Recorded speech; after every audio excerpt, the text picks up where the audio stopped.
दादा आपको भाषण करना है तो मैं बैठ जाता हूँ, 10 मिनट बोलिए। इतने सीनियर सांसद होकर बीच में टोका टोकी करना ना आपकी उम्र के लिए अच्छा है ना आपकी सीनियोरिटी के लिए। मान्यवर, एक बहुत सारे सदस्यों का सुझाव आया।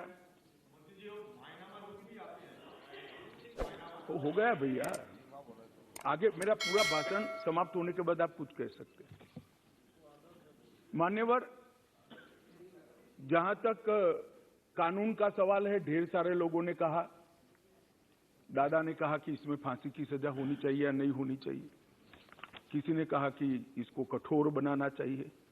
मैं भारत सरकार की नीति बहुत स्पष्टता से इस सदन के माध्यम से देश की जनता के सामने रखना चाहता हूं। जो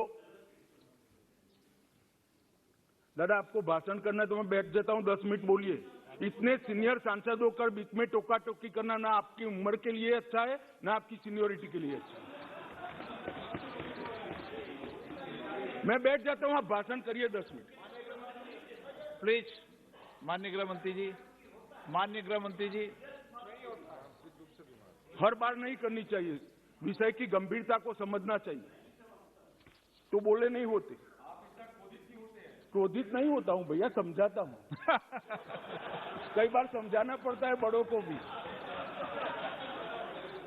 मान्यवर, जहां तक कानून का सवाल है, मैं इस सरकार की नीति को बहुत स्पष्ट करना चाहता हूं। जो ड्रग का सेवन करते हैं वो विक्टिम है, उनके प्रति सहानुभूति का रवैया होना चाहिए और पुनर्वसन की तैयारी और पुनर्वसन की कानूनी प्रावधान होनी चाहिए।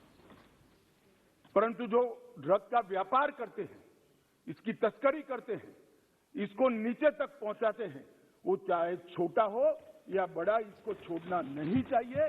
उसको कानून के